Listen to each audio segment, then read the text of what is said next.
Bom, olá pessoal, meu nome é Iago Ismária. e a gente vai falar sobre a linguagem Pascal. A linguagem Pascal é uma linguagem de programação estruturada criada em 1970 por Niklaus Wiff para ser usada na sua fábrica de software. Ela representa também a libertação pessoal dele. Bom, como ela disse, o Pascal é uma linguagem estruturada. Ela lê linha por linha do código que você fez. Diferente da orientada a objeto, ela é de uma maneira estática. Ela executa os comandos de forma sequencial, ou seja, não tem como você escrever uma coisa lá em cima e querer que ela execute lá embaixo. Vai ler assim e vai executar assim. Vamos falar agora da estrutura básica de um programa em Pascal. As palavras sublinhadas são as palavras que você precisa para poder fazer qualquer programa funcionar. Se não tiver alguma dessas, não vai funcionar. Na primeira linha a gente tem program e o nome do programa. No caso, tem algumas regras para você escrever esse nome, como para declarar variáveis. Não pode começar com número, pode ter número entre a palavra, por exemplo, podia colocar B1 e o resto da palavra, mas não pode começar com número. Não pode conter caracteres de maneira alguma, arroba, ponto, essas coisas. Não pode começar com letra minúscula, no caso disso por nome do programa. A variável pode conter letra minúscula. Não pode conter acento de maneira nenhuma, porque o programa não reconhece. E não pode ter espaço. No caso, se você quiser representar um espaço, você pode usar o underline entre as palavras. Bom, aí temos a declaração das variáveis. O que seria uma variável? Basicamente, o programa reserva um espaço que você vai guardar os seus dados que você vai colocar no programa. Na memória do computador. Como por exemplo, as variáveis A, B e C são do tipo integer, que é inteira, elas podem receber valores inteiros. Temos outros tipos de variáveis, como real, string, mas não é o caso de falar aqui. E cada variável tem o seu tamanho. Então, por exemplo, se você colocar um outro tipo aí, ele pode pegar mais espaço da memória, o que é desnecessário. Bom, já na próxima linha temos o begin. O begin é onde se inicia o programa. Temos o programa em si. Todo comando no final vai precisar do ponto e vírgula. Todo comando no final sempre terá o ponto e vírgula. Mas por que o begin e o end não tem ponto e vírgula? Porque eles não são comandos em si, eles são para o programa identificar onde começa e onde termina. Bom, aqui temos o begin inicial e o end final. Mas também você pode fazer begins e ends dentro do programa em si mesmo, como quando você vai fazer uma condição. Você usa o begin para iniciar a condição.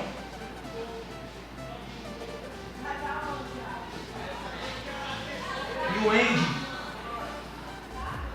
com ponto e vírgula. Porque no caso esse end seria um comando que diz que esse bloco aqui acabou. Entendeu?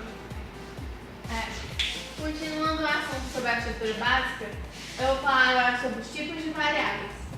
Quando você declara uma variável, o compilador reserva um espaço na memória do computador e associa um nome a ela, um espaço suficientemente grande para você alocar um tamanho de variável, porque cada uma delas tem um tamanho específico. Naquele exemplo que a gente deu, tinha as variáveis A, B, C. Por exemplo, aquilo dali são os nomes de espaços de memória. Quando você chamar uma daquelas variáveis, você vai estar chamando o conteúdo do espaço. Aí, na linguagem de Pascal, temos o tipo de variável inteiro, que são os números normais que a gente conhece, sem casas decimais. Ou seja, não pode usar vírgula nem nada. Se você fizer um cálculo e der um número quebrado e você estiver usando a variável inteira, vai dar um erro. Nesse caso, você vai usar a variável real, que é um número com casas decimais. Usando o número real, mesmo que você bote só, por exemplo, um 4, ele vai reconhecer o 4 como sendo 4,0. tipo chá, que é um único caractere, uma única letra. A, B, sendo mais de uma letra, já passa a ser o tipo string, que é uma cadeia de caracteres. Boolean é o valor lógico, true e false, que a gente usa para testar condições. Bom, aqui temos a parte de operadores lógicos. A gente vai começar por esses dois sinais aqui, o hashtag e menor que e maior que, simbolizam diferente.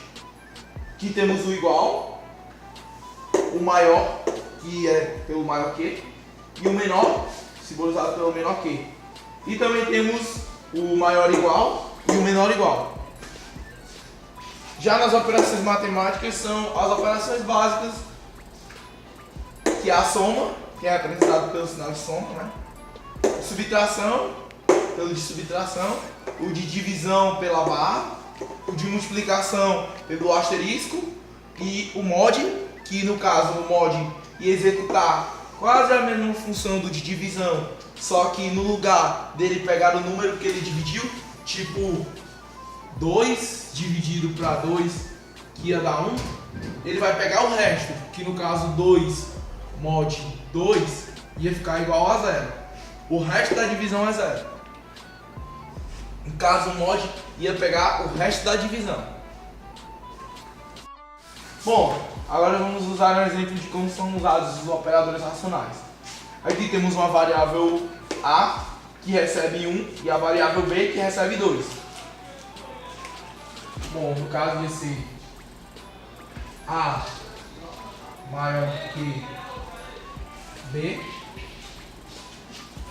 A é maior que B, no caso 1 é maior que 2, não, no caso seria falso. Ou também podemos fazer nos demais. A diferente de B, sim, então essa opção seria verdadeira.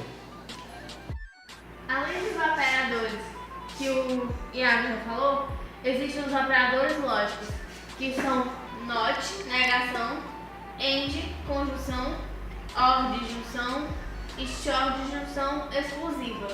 A gente usa muito esses operadores no caso de if ou laço de repetição, onde você tem que testar uma condição.